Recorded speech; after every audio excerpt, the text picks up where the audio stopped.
નમસ્કાર વિદ્યાર્થી મિત્રો આજે આપણે આ વિડીયોની અંદર પ્રોજેક્ટ પ્રવૃત્તિ બુકના પ્રોજેક્ટ પ્રવૃત્તિ નંબર 1 પ્રાર્થનાની વાત કરવાના છીએ।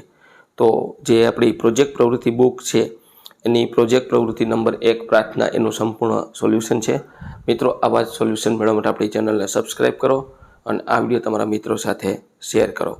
બીજું કે મિત્રો આપણી યુટ્યુબ ચેનલ પર ધોરણ 9ની સ્વ અધ્યયન પોથીના તેમજ પ્રોજેક્ટ પ્રવૃત્તિ બુકના સોલ્યુશન મૂકેલા છે જે તમને મારી યુટ્યુબ ચેનલ આ પ્લેલિસ્ટમાંથી મળી જશે। તો મિત્રો શરૂ કરીએ પ્રોજેક્ટ પ્રવૃત્તિ 1 પ્રાર્થના। તો અહીંયા તમે રોજિંદા જીવનમાં ખરેખર શાળામાં ધર્મસ્થાને જાઓ ત્યારે ભગવાનને પ્રાર્થના કરતા હશો। અહીં તમારે એવી પ્રાર્થના લખવાની છે જે તમારી શાળામાં ન બોલાતી ન હોય અને પાઠ્યપુસ્તકમાં પણ ક્યાંય છાપેલી ન હોય એવી એક પ્રાર્થના અલગથી કોઈ પુસ્તક મિત્ર વ્યક્તિ પાસેથી મેળવીને લખો। સાથે સાથે પ્રાર્થનાનો અર્થ પણ લખો જેથી આ પ્રાર્થનાના શબ્દોનો પણ તમને ખ્યાલ આવે। અને આ પ્રાર્થના અન્ય ભાષામાં હોય તો પણ ચાલશે, હિન્દી, અંગ્રેજી, સંસ્કૃતમાં હોઈ શકે।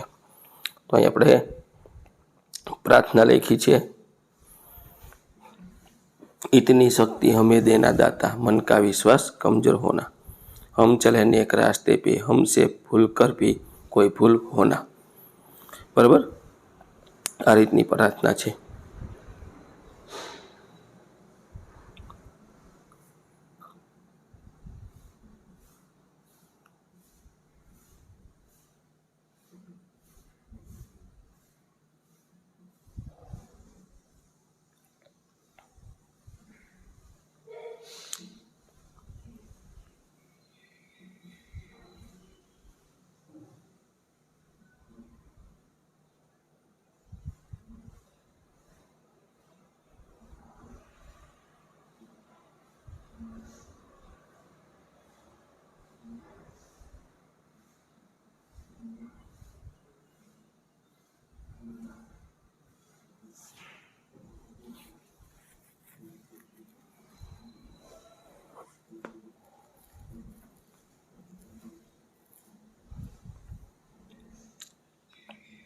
अर्थ,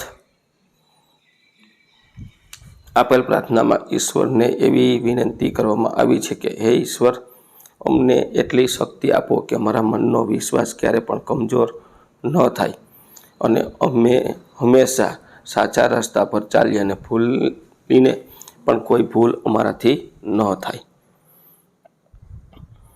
હે પ્રભુ, આ જગતમાં અજ્ઞાનરૂપી અંધારું છે, પરંતુ તું અમને જ્ઞાનરૂપી રોશની આપ અને દરેક બુરાઈથી બચીએ, જેથી જેટલી પણ જિંદગી હોય તે સારી હોય અને એટલે કે જ્ઞાનરૂપી પ્રકાશ હોય।